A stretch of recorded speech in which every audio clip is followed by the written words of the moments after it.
Hello everyone दोस्तों, कैसे हैं आप सब। आज हम देखने वाले हैं कक्षा 10वीं विज्ञान विषय से मोस्ट इम्पॉर्टेंट वस्तुनिष्ठ प्रश्न। जितने भी आपके अर्धवार्षिक हाफ ईयरली एग्जाम में बनने वाले वस्तुनिष्ठ प्रश्न आज हम इस वीडियो में देखने वाले हैं। ठीक है, टोटल 80। ठीक है, टोटल 80 ही देखेंगे। इतने में आपके जो है पूरे अर्धवार्षिक परीक्षा के लिए वस्तुनिष्ठ तैयार हो जाएंगे।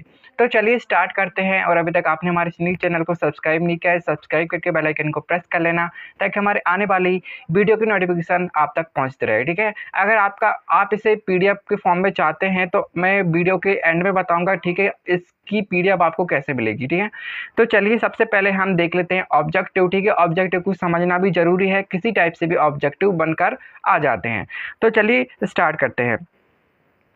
चलिए दोस्तों, सबसे पहले हम देख लेते हैं इसका फर्स्ट ऑब्जेक्टिव क्या है। ठीक है, तो यहाँ पर आपको शो कर रहा होगा, लोहे में जंग लगना एक सामान्य उदाहरण है। तो ये किसका उदाहरण है? संचारण का उदाहरण है। ठीक है, आपको ऐसे याद रखना है।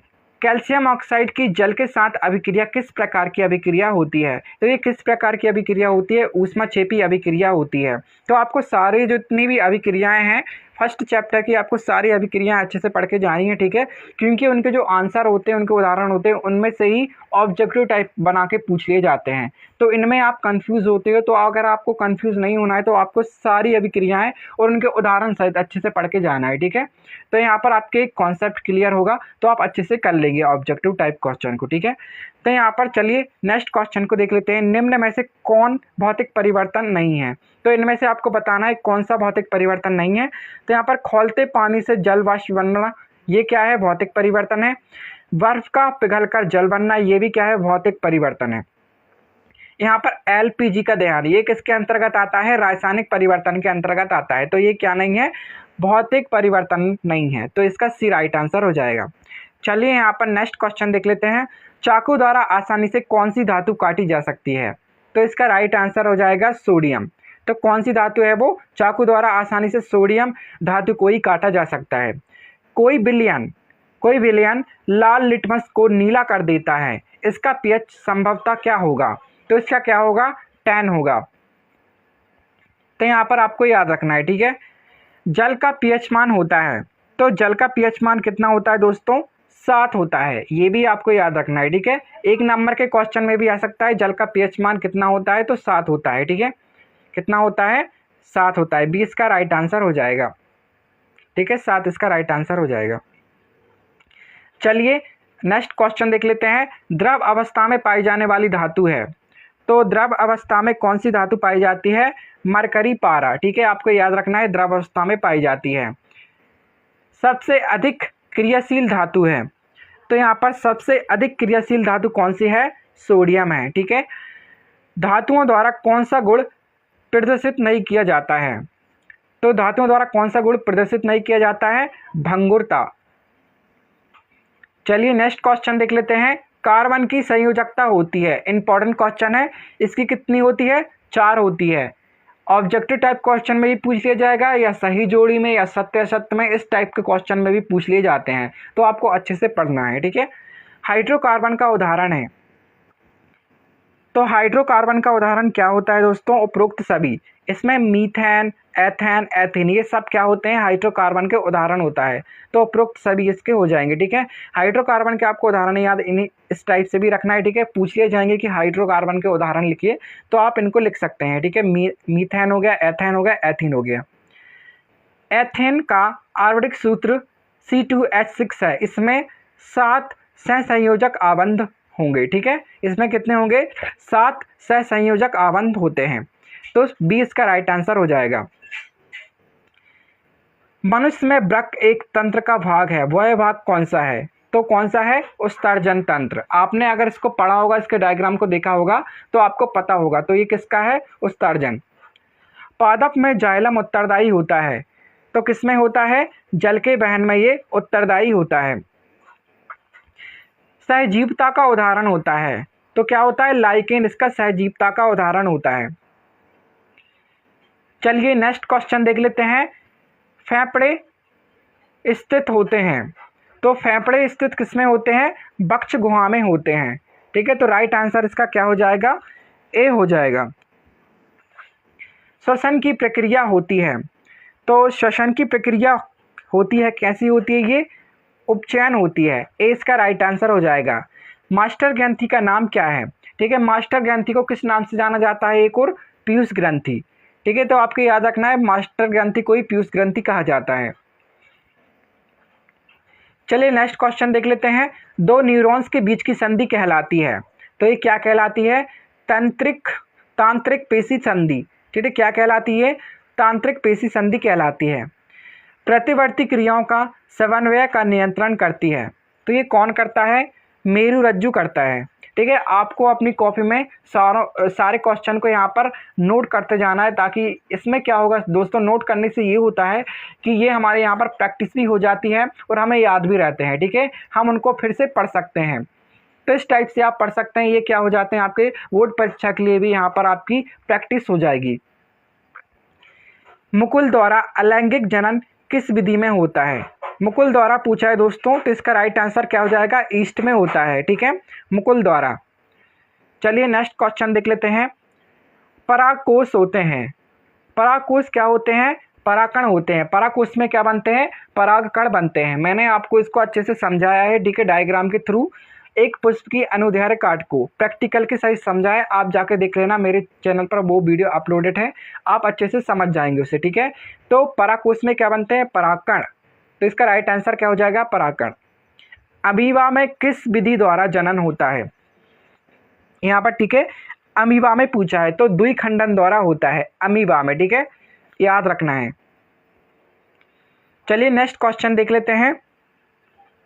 यहाँ पर पूछा गया है कि मनुष्य की एक कोशिका में गुणसूत्र पाए जाते हैं। यहाँ पर क्रोमोसोम कितने होते हैं? 23 जोड़े होते हैं मनुष्य की एक कोशिका में। एक गुणसूत्र में संरचनाएं पाई जाती हैं। यहाँ पर पूछा है एक गुणसूत्र में संरचनाएं पाई जाती हैं, वो कितनी होती हैं?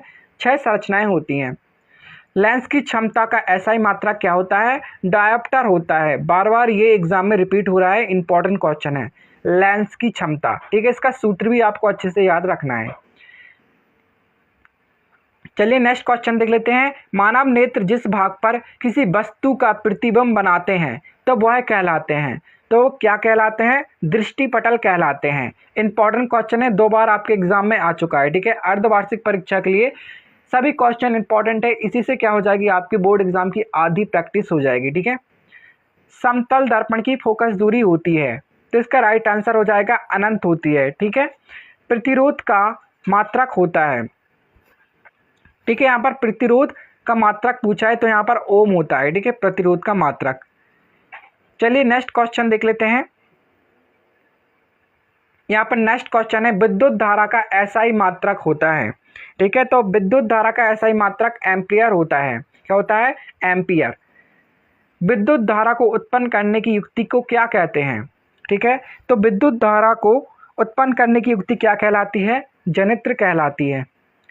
घरेलू विद्युत परिपथ में सभी उपकरण संयोजित होते हैं, तो ये किस में होते हैं? समांतर क्रम में होते हैं। ए इसका राइट आंसर हो जाएगा। किस क्रम में होते हैं? समांतर क्रम में। चलिए नेक्स्ट क्वेश्चन देख लेते हैं। इसका जो नेक्स्ट क्वेश्चन है, निम्न में से कौन आहार श्रृंखला का निर्माण करता है? तो कौन करता है? यहाँ पर आप देख लीजिए, घास, बकरी और मानव। सी इसका राइट आंसर हो जाएगा। ठीक है, घास क्या? बकरी खाती है घास को। ठीक है, फिर मानव बकरी। ठीक है, इस टाइप से क्या होता है? आहार श्रृंखला का निर्माण होता है। एक परितंत्र में मानव है, एक परितंत्र में मानव क्या होता है? सर्वहारी होता है। डी इसका राइट आंसर हो जाएगा। ठीक है, डी इसका राइट आंसर हो जाएगा, सर्वहारी होता है मानव। ठीक है, ओजोन परत का क्षरण मुख्य रूप से इस कारण है, तो किस कारण होता है? क्लोरोफ्लोरोकार्बन। ये एक टाइप से भी आ सकता है, CFC। तो इसका मतलब भी क्या होता है? क्लोरोफ्लोरोकार्बन होता है। इसका मतलब क्लोरो, इसका मतलब फ्लोरो, इसका मतलब कार्बन। ठीक है, तो इस टाइप से भी आ सकता है, कंफ्यूज नहीं होना है। चलिए अब देख लेते हैं एक वाक्य में उत्तर टाइप क्वेश्चन। ठीक है, ये क्या होते हैं? एक वाक्य में उत्तर टाइप क्वेश्चन देख लेते हैं। वे अभिक्रियाएं जिसमें उत्पाद के निर्माण के साथ साथ ऊष्मा भी उत्पन्न होती है, वह अभिक्रियाएं कहलाती हैं। ठीक है, तो वे क्या कहलाती हैं दोस्तों? उत्पाद के साथ साथ इसमें क्या हो रहा है?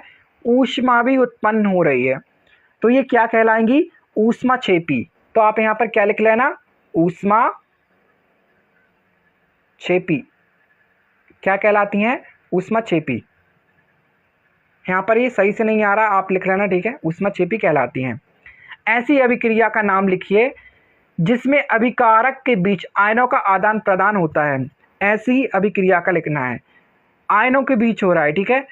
अगर आपको याद होगा, अगर आपने पढ़ी होगी, तो ये कौन सी अभिक्रिया है, द्विविस्थापन अभिक्रिया है। इनमें क्या होता है, आयनों के यहाँ पर अभिकारकों के बीच आयनों का आदान प्रदान होता है, तो ये क्या कहलाती है, द्विविस्थापन।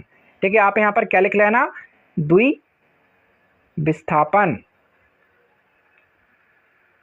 जितने भी यहाँ पर मैं दोस्तों आपको क्वेश्चन बता रहा हूँ, यहाँ पर सारे मोस्ट इंपॉर्टेंट क्वेश्चन है आपके एग्जाम में आपको देखने को मिलेंगे। ठीक है, आप अच्छे से लिख लेना।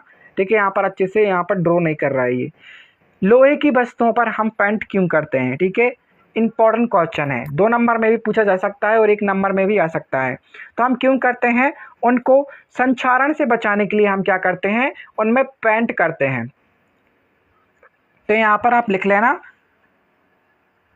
किससे बचाने के लिए करते हैं। यहाँ पर ये अच्छे से ड्रॉ नहीं करता है दोस्तों, ठीक है, आप लिख लेना, इसमें अच्छे से ड्रॉ नहीं करता है, ठीक है, इसमें ये संक्षारण से बचाने के लिए, आप इतना तो जानते ही होंगे। ठीक है, आप अपनी कॉपी में लिख लेना। ठीक है, शुद्ध जल का पीएच मान कितना होता है, यहाँ पर 7 होता है। ठीक है, अभी मैंने आपको बताया था 7 होता है, इंपॉर्टेंट है, इसे आप याद रखना है। सिरके में कौन सा अम्ल होता है, तो एसिटिक अम्ल होता है। ठीक है, एसिटिक अम्ल आप लिख लें। यहाँ पर जितने भी होते हैं, सिरका हो गया, नींबू हो गया, जितने भी यहाँ पर अम्ल पूछे जाएं तो आपको सारे अम्ल अच्छे से याद करने हैं। ठीक है, यहाँ पर कौन सा अम्ल होता है, ये एसिटिक अम्ल होता है।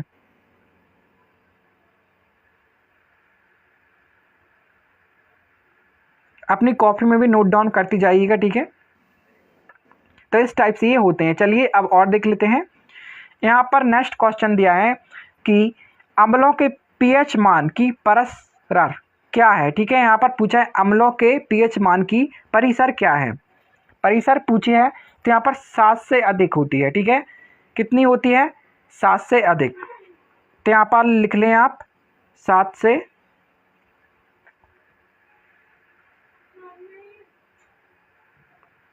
अधिक। ठीक है, 7 से अधिक। चलिए यहाँ पर नेक्स्ट क्वेश्चन देख लेते हैं। नेक्स्ट क्वेश्चन है 2 या 2 से अधिक धातुओं के समांगी मिश्रण को क्या कहते हैं। तो यहाँ पर मिश्रातु कहते हैं। क्या कहते हैं, मिश्रातु। तो यहाँ पर आप लिख लेना, मिश्रातु कहते हैं। 2 या 2 से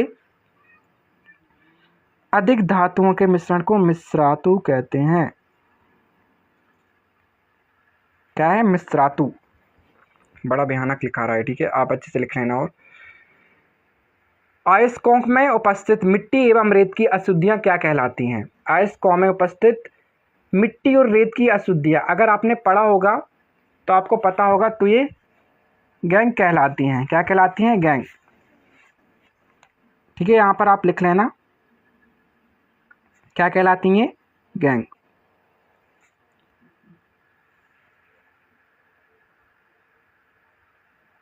इस टाइप से आप लिख लेना। ठीक है, गैंग कहलाती हैं। अच्छे से ड्रॉ नहीं होता इसमें, गैंग कहलाती हैं। ठीक है, मछली के हृदय में कितने कोष्ठ होते हैं। तो कितने होते हैं, 2 कोष्ठ होते हैं। हरे पौधों की पत्तियों में पाए जाने वाले वर्णक का नाम लिखिए। Very very most important question है, इसे आप जरूर करके आइएगा। ठीक है, क्या होता है इसमें, कौन सा वर्णक उपस्थित होता है, क्लोरोफिल। क्लोरोफिल के कारण ही क्या होता है, पत्तियों का रंग हरा होता है, इसी वर्णक के कारण। ठीक है, क्लोरोफिल।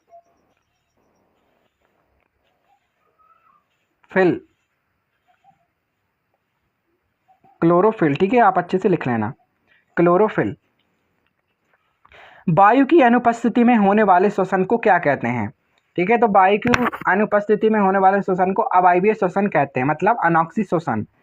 अवायवीय श्वसन आप लिख लेना। ठीक है, अवायवीय श्वसन। ठीक है, यहाँ पर अच्छे से ड्रो नहीं कर रहा, आप लिख लेना, ठीक है। अवायवीय श्वसन होता है, ठीक है। वायु की अनुपस्थिति में कौन सा श्वसन होता है? अवायवीय श्वसन। और वायु की उपस्थिति में कौन सा होता है? वायवीय श्वसन, मतलब ऑक्सी। अनॉक्सी श्वसन कौन सा होता है? जो कि वायु की अनुपस्थिति में होता है, अनॉक्सी अवायवीय श्वसन कहते हैं, ठीक है। इससे चलिए अब देख लेते हैं, यहाँ पर दिया है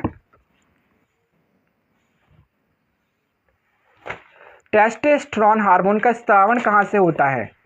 टेस्टोस्टेरोन हार्मोन का स्रावण पूछा है कहाँ से होता है, तो ये वृषण से होता है। कहाँ से होता है? वृषण से, ठीक है। यहाँ पर आप लिखिएगा वृषण, अच्छे से ड्रो नहीं होता है, ठीक है। वृषण लिख लेना आप, ठीक है। यहाँ पर वृषण,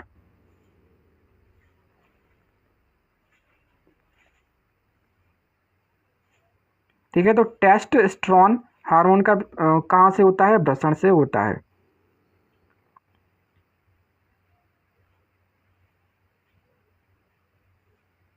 ठीक है, आप लिख लेना यहाँ पर। मनुष्य में आयोडीन की कमी से कौन सा रोग होता है? तो कौन सा रोग होता है? घेंगा, घेंगा रोग होता है। दो तंत्रिका कोशिकाओं के मध्य खाली स्थान को क्या कहते हैं? मतलब जो दो तंत्रिका कोशिकाओं के मध्य जो खाली स्थान होता है उसे क्या कहते हैं? स्नैप्स। क्या कहते हैं? स्नैप्स। इसमें जो डायग्राम है तंत्रिका तंत्र का, मोस्ट इंपॉर्टेंट डायग्राम है, आप उसे जरूर करके जाइएगा, ठीक है। क्या कहते हैं? स्नैप्स।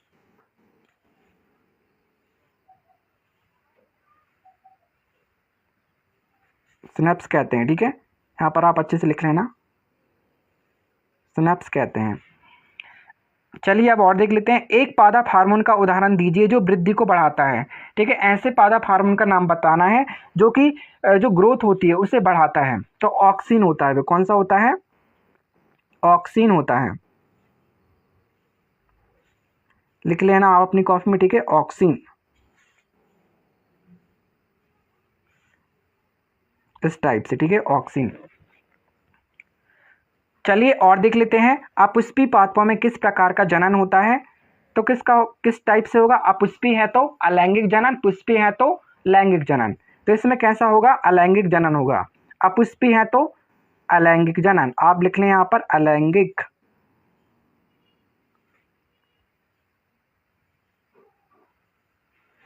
अलैंगिक जनन होता है, ठीक है। नर युग्मक एवं मादा युग्मक के संलयन को क्या कहते हैं? तो क्या कहते हैं? जब नर युग्मक और मादा युग्मक का संलयन होता है तो क्या बनता है? एक जाइगोट बनता है, ठीक है। और यहाँ पर नर युग्मक मादा युग्मक क्या होते हैं? अगुणित होते हैं, और यहाँ पर जो जाइगोट बनता है वो द्विगुणित होता है। तो इन दोनों के संलयन को क्या कहते हैं? निषेचन कहते हैं। क्या कहते हैं? निषेचन कहते हैं। तो आप यहाँ पर लिख लें निषेचन।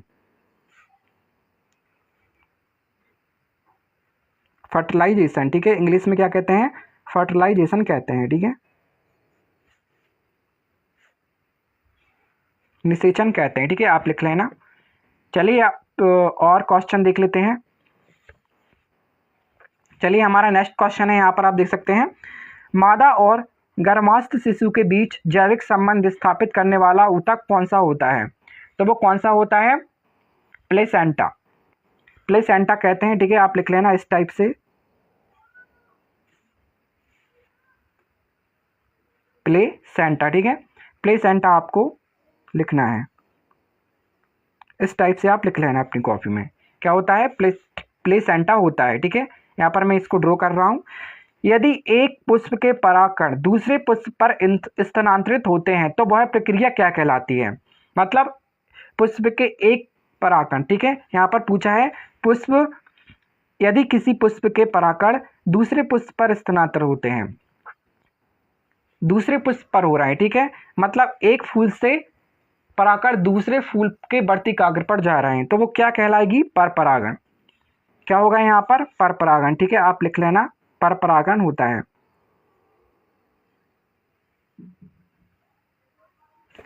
इस टाइप से लिखना है, ठीक है, आप पर परागण होता है, ठीक है। चलिए हम नेक्स्ट क्वेश्चन देख लेते हैं, भ्रूण को पोषण कहाँ से मिलता है? तो गर्भाशय प्लेसेंटा से, ठीक है। कहाँ से मिलता है? गर्भाशय से मिलता है। ये भी वही है और ये भी वही है, ठीक है, यहाँ पर दोनों आंसर सेम ही है, लेकिन यहाँ पर थोड़ा ये अलग है। यहाँ पर पूछा गया है कि भ्रूण को पोषण कहाँ से मिलता है, और इसमें पूछा गया था यहाँ पर गर्भाशय से शिशु के बीच संबंध स्थापित करने वाला वो क्या कहलाता है, ठीक है, वो कौन सा ऊतक होता है। यहाँ पर प्लेसेंटा होता है, और यहाँ पर भ्रूण को पोषण कहाँ से मिलता है इस टाइप से पूछा है, तो यहाँ पर क्या आ जाएगा, प्लेसेंटा आ जाएगा, ठीक है। गर्भाशय भी आप लिख सकते हैं, गर्भाशय, ठीक है, इस टाइप से आप लिख लेना, तो गर्भाशय होता है, ठीक है। रजोधर्म की अवधि कितने दिन की होती है, तो यहाँ पर पूछा है रजोधर्म की अवधि पूछी है, ठीक है, 2 से 8 दिन तक होती है। कितनी होती है, 2 से 8 दिन, इस टाइप से आप लिख लेना, ठीक है, अपनी कॉपी में, रजोधर्म की। मनुष्य में शुक्राणु जनन की क्रिया कहाँ होती है, मनुष्य में पूछा है तो ये कहाँ होती है, वृषण में।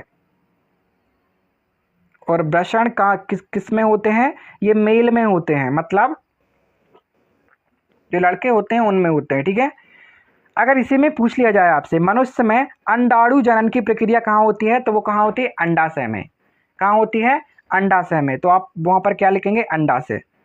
एक लिंगी पुष्प क्या होते हैं, ठीक है, मैंने आपको बताया था एक लिंगी पुष्प क्या होते हैं, अलग अलग पुष्पों में उपस्थित होते हैं। या तो उसमें होगा नर जननांग स्थित होगा, मतलब नर जननांग पुंकेसर पुमंग होगा, या तो इसमें क्या होगा, स्त्री केसर जायांग स्थित होगा, मतलब एक होगा। अलग अलग पुष्पों में 2 अलग अलग स्थित होते हैं इसमें, तो इसमें कितने, 2 पुष्पों की अलग अलग जरूरत होती है।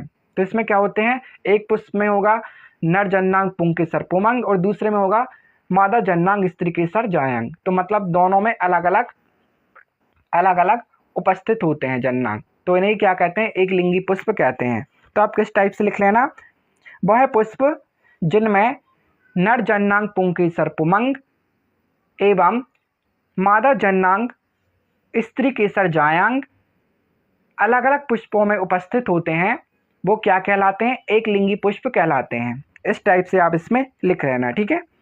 चलिए अब नेक्स्ट क्वेश्चन देख लेते हैं।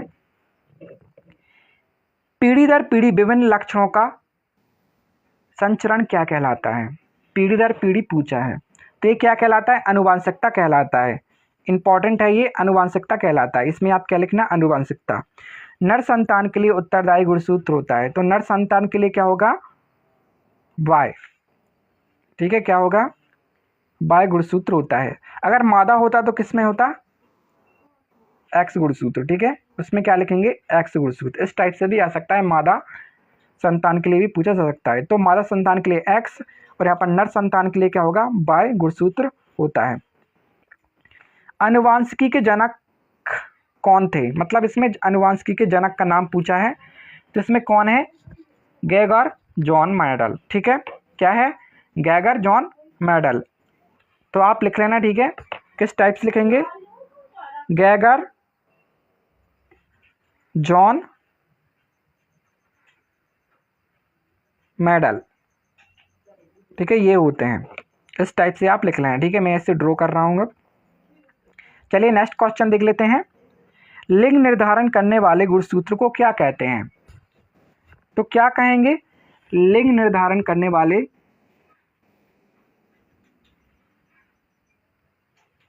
तो यहाँ पर क्या कहते हैं, लिंग गुणसूत्र कहते हैं, उसे ही क्या कहते हैं, लिंग गुणसूत्र। इसमें ही दे दिया है इसमें, ठीक है, लिंग, इसका इसी में आपको मिल जाएगा, अगर आ जाएगा तो आप पहचान जाएंगे, लिंग गुणसूत्र कहते हैं, ठीक है, आप लिख लेना, लिंग गुणसूत्र कहते हैं। हम वस्तुओं को किसकी उपस्थिति में देख सकते हैं, तो किसकी, लाइट की, मतलब प्रकाश की उपस्थिति में देख सकते हैं। तो यहाँ पर आप लिख लेना, प्रकाश की उपस्थिति में हम देख सकते हैं वस्तुओं को। चलिए नेक्स्ट क्वेश्चन देख लेते हैं। दर्पण सूत्र लिखिए, मोस्ट इंपॉर्टेंट क्वेश्चन है दोस्तों। दर्पण सूत्र आपके 2 नंबर में भी आ सकता है, इसे आपको जरूर करके जाना है, ठीक है। तो दर्पण सूत्र क्या होता है, तो यहाँ पर आप लिख लीजिए, मैं आपको बता देता हूँ, ठीक है। यहाँ पर आप लिखिए 1/f, ठीक है, f बराबर 1/u प्लस 1/v, ठीक है, 1/v, यही क्या होता है, दर्पण सूत्र होता है। इस टाइप से आपको लिख के आना है, ठीक है। चलिए अब नेक्स्ट क्वेश्चन देख लेते हैं। दिया है प्रजम के 2 फलकों के बीच का कोण क्या कहलाता है? प्रिज्म के दो फलकों के बीच का कोण क्या कहलाता है? तो आपको बताना है प्रिज्म कोण कहलाता है, उसी में दे दिया, ठीक है, प्रिज्म कोण ही कहलाता है। कुछ इस टाइप से भी क्वेश्चन होते हैं कि उनमें उसी के आंसर मिल जाते हैं, ठीक है, तो इस टाइप से आपको अच्छे से पढ़ के जाना है। तो क्या कहलाता है? प्रिज्म कोण। अच्छे से आप लिख लेना, ठीक है, इसे क्या कहलाता है? प्रिज्म कोण। चलिए नेक्स्ट क्वेश्चन देख लेते हैं। प्रिज्म द्वारा किस रंग की प्रकाश किरण का विचलन सर्वाधिक होता है? तो इनमें बहुत सारे जो प्रकाश की किरण होती है 7 रंग होते हैं, ठीक है, तो इनमें पूछा गया है कि प्रिज्म द्वारा किस रंग की प्रकाश किरण का विचलन सर्वाधिक होता है? तो वो कौन सा होता है? बैगनी, ठीक है, कौन सा होता है? बैगनी। इस टाइप से आप लिख लेना, ठीक है, बैगनी। बैगनी रंग की किरण का होता है सर्वाधिक विचलन, ठीक है। चलिए यहाँ पर देख लेते हैं, क्या कारण है कि खतरे के सिग्नल का प्रकाश लाल रंग का होता है? ठीक है, यहाँ पर पूछा गया है क्या कारण है, तो इसका क्या कारण होता है दोस्तों? लाल रंग, ठीक है, लाल रंग के प्रकाश का प्रकीर्णन सबसे कम होता है। क्या होता है? लाल रंग के प्रकाश का प्रकीर्णन सबसे कम होता है, इसीलिए खतरे के सिग्नल का प्रकाश लाल रंग होता है। ठीक है, आप लिख लें, लाल रंग के प्रकाश का प्रकीर्णन सबसे कम होता है, इसीलिए क्या होता है? खतरे के सिग्नल का प्रकाश लाल रंग का होता है। इस टाइप से आप लिख लेना, ठीक है। चलिए नेक्स्ट क्वेश्चन देख लेते हैं। एक अश्व शक्ति कितने वाट के बराबर होती है? तो इसमें पूछा एक अश्व शक्ति पूछा है, तो ये कितने वाट के बराबर होती है? 746, ठीक है, यहाँ पर आप लिख लेना, इसके बराबर ये होती है। विद्युत विभव एक विद्युत धारा का एसआई मात्रक बताइए। ठीक है, यहाँ पर विद्युत विभव और विद्युत धारा का एसआई मात्रक बताना है, ठीक है। तो विद्युत विभव का क्या हो जाएगा? यहाँ पर आप विद्युत विभव लिखना और उसमें क्या लिखना? वोल्ट। क्या लिखना? वोल्ट। और विद्युत धारा का क्या हो जाएगा? एम्पियर। क्या हो जाएगा? एम्पियर। एम्पियर, ठीक है, आप लिख लेना इस टाइप से, यहाँ पर अच्छे से ड्रॉ नहीं करता इसलिए, ठीक है, तो इस टाइप से होता है, आप इन सबको लिख लेना, ठीक है। यहाँ पर पूछा है कि विद्युत परिपथ का क्या अर्थ है? ठीक है, किसी विद्युत धारा के सतत बंद परिपथ को विद्युत परिपथ कहते हैं। मतलब किसी विद्युत धारा, ठीक है, आप लिख लें, किसी विद्युत धारा के सतत बंद परिपथ को विद्युत परिपथ कहते हैं। किसी विद्युत धारा के सतत बंद परिपथ को विद्युत परिपथ कहते हैं, ठीक है, इस टाइप से आप लिख लेना। चलिए नेक्स्ट क्वेश्चन देख लेते हैं। यहाँ पर आप देख सकते हैं चुंबकीय क्षेत्र रेखाओं का वक्र कैसा होता है? तो यहाँ पर पूछा है, ठीक है, इस टाइप से, तो कैसा होता है? बंद होता है। कैसा होता है इनका परिपथ? बंद होता है। आपने देखा होगा डायग्राम में, ठीक है, आपने पढ़ा भी होगा किस टाइप से होता है? बंद होता है। आप यहाँ पर बंद लिख लेना, ठीक है। चलिए अब और क्वेश्चन देख लेते हैं। यहाँ पर चुंबक के कितने ध्रुव होते हैं? यहाँ पर चुंबक के ध्रुव पूछे हैं, तो यहाँ पर कितने ध्रुव होते हैं? 2 ध्रुव होते हैं,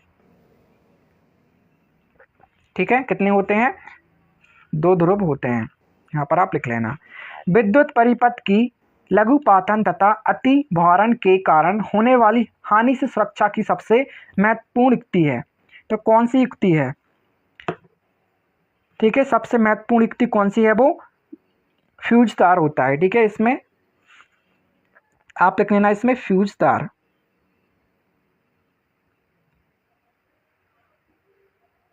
फ्यूज तार, ठीक है, इस टाइप से आप लिख लेना। एक पोषी स्तर से दूसरे पोषी स्तर के लिए ऊर्जा का स्थानांतरण कितने प्रतिशत तक होता है? तो कितना होता है यहाँ पर? जाने के लिए यहाँ पर 10%। कितना लिखेंगे आप? 10% होता है। कचरे का निपटान, यहाँ पर ये कचरा है, ठीक है, कचरे का है, ठीक है, कचरे का निपटान किस प्रकार की समस्या है? तो आपको पता ही होगा कि कचरे का निपटान एक पर्यावरण समस्या है। क्या है ये? पर्यावरण है, तो आप यहाँ पर लिख लेना, ठीक है,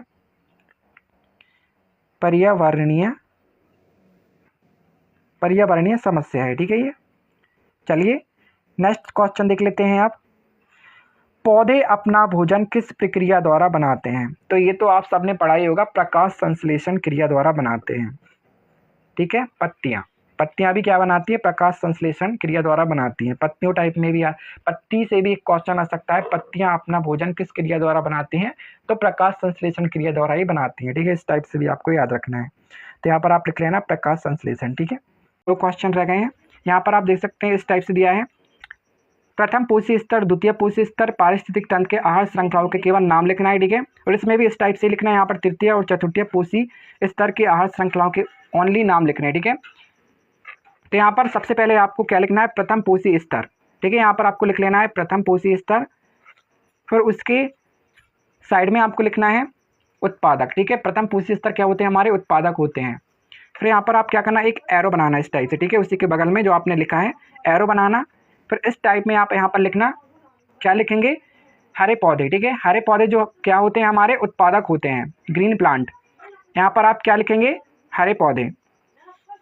चलिए यहाँ पर हम द्वितीय पोषी स्तर को और देख लेते हैं। तो यहाँ पर द्वितीय पोषी स्तर को आपको, ठीक है, उसके नीचे लिखना है द्वितीय पोषी स्तर। फिर उसी के बगल में लिखेंगे आप द्वितीय पोषी स्तर के क्या लिखेंगे आप? शाकाहारी। शाकाहारी लिख लेना। ठीक है, शाकाहारी लिखने के बाद उसके बगल में आप इसी टाइप का एरो बनाना है। एरो बनाने के बाद यहाँ पर आप क्या लिखेंगे? यहाँ पर क्या आते हैं? शाकाहारी हमारे कौन कौन से होते हैं? शाकाहारी जैसे कि चूहा हो गया, बकरी हो गई, खरगोश हो गया, इन सबको आप इस साइड लिख लेना। ठीक है, द्वितीय पोषी स्तर में ये क्या करते हैं? यहाँ पर प्रथम उपभोक्ता को खाते हैं, जैसे कि क्या हो गया? ग्रीन प्लांट हो गए, यहाँ पर हरे पौधे होते हैं, घास वगैरह, उनको खाते हैं, जैसे बकरी हो गया, ये क्या होते हैं? द्वितीयक उपभोक्ता हो गए। अब चलिए इसी टाइप से आप तृतीयक पोषी स्तर डालिए उसके नीचे। तृतीयक पोषी स्तर डालने के बाद उसके बगल में आप लिखना है। ठीक है, ठीक है, उसके बगल में आपको लिखना है तृतीयक पोषी स्तर के मांसाहारी। ठीक है, यहाँ पर आप क्या लिखेंगे? मांसाहारी। मांसाहारी लिखने के बाद आप इस टाइप से एरर बनाना फिर से, और इस टाइप में यहाँ पर आप इसके बगल में लिखना एरर के। ठीक है, क्या लिखेंगे? अब क्या आ गए? मांसाहारी। ठीक है, तृतीयक पोषी स्तर में क्या आ जाते हैं? फिर मांसाहारी। मांसाहारी में कौन कौन से आते हैं? जैसे कि भेड़िया हो गया, चीता हो गया, शेर हो गया, ये सब क्या आते हैं? मांसाहारी में आते हैं। ठीक है, इस टाइप से आप तृतीय पोषी स्तर में लिखना है। अब चतुर्थीय पोषी स्तर में आना है। ठीक है, चतुर्थीय पोषी स्तर में भी आप लिख के, ठीक है, उसके बगल में लिखना चतुर्थीय पोषी स्तर के उच्च मांसाहारी। ठीक है, क्या लिखेंगे? उच्च मांसाहारी। फिर इसी टाइप से एरर बनाना है, उसके बगल में लिखना है उच्च मांसाहारी में क्या आ जाते हैं? गिद्ध आ जाते हैं। ठीक है, गिद्ध आ जाते हैं, जो कि क्या होते हैं? उच्च मांसाहारी होते हैं। ठीक है, क्या लिखना है? गिद्ध लिखना है। ये क्या होते हैं? उच्च मांसाहारी होते हैं। ये क्या खाते हैं? ये करते हैं, ये जो सेकंड वाली, जो थर्ड वाली जो खाद्य श्रृंखला थी, मतलब जो तृतीय पोषी स्तर वाली थी, पोषी स्तर वाली, ठीक है, ये इसको खाते हैं। तो इस टाइप से आपको लिखना है। ठीक है, तो यहाँ पर आप समझ गए होंगे किस टाइप से आपको लिखना है। यहाँ पर मैंने आपको पूरा बता दिया है। तो इस टाइप से क्या होती है? आहार श्रृंखलाएँ होती हैं। तो इस टाइप से आपको अपनी एग्जाम कॉपी में भी लिख के आना है। ठीक है, तो यहाँ पर आप समझ गए होंगे कि प्रथम पोषी स्तर, द्वितीय पोषी स्तर, तृतीय पोषी स्तर और चतुर्थीय पोषी स्तर होते क्या हैं। ठीक है, तो मैंने आपको यहाँ पर बता दिया है। तो इस टाइप से आपको अपनी एग्जाम कॉपी में लिख के आना है। यहाँ पर हमारे आज हमने देखे पूरे 80 क्वेश्चन यहाँ पर हमने देख लिए हैं। ठीक है, यहाँ पर एग्जाम के पॉइंट ऑफ व्यू से इंपॉर्टेंट है सारे, तो आप सबको अच्छे से करके जाना है सभी क्वेश्चनों को। ठीक है, तो इस टाइप से आप अपने एग्जाम कॉपी में भी लिख के आ सकते हैं। वीडियो कैसा लगा दोस्तों? चैनल को सब्सक्राइब जरूर करना, और अगर आपको इसका पीडीएफ चाहिए तो पीडीएफ मैं आपको टेलीग्राम पे सेंड कर दूंगा। ठीक है, टेलीग्राम का लिंक मैंने डिस्क्रिप्शन बॉक्स में दे दिया है, आप जाके जुड़ जाना। यहाँ पर मैं आपको पूरा पीडीएफ जो है दे दूंगा। ठीक है, इस टाइप से ही आप वहाँ पर और अच्छे से देख लेना। ठीक है, और यहाँ पर आप अर्धवार्षिक परीक्षा के लिए तैयारी करना शुरू कर दीजिए। यहाँ पर मैंने आपको सारे क्वेश्चन यहाँ पर करा दिए हैं, पूरे 80। ठीक है, यहाँ पर पूरे 80 क्वेश्चन मैंने आपको करा दिए। वीडियो कैसा लगा? चैनल को सब्सक्राइब जरूर करना दोस्तों, और वीडियो अपने दोस्तों में ज़्यादा शेयर करना। Thanks for watching my video.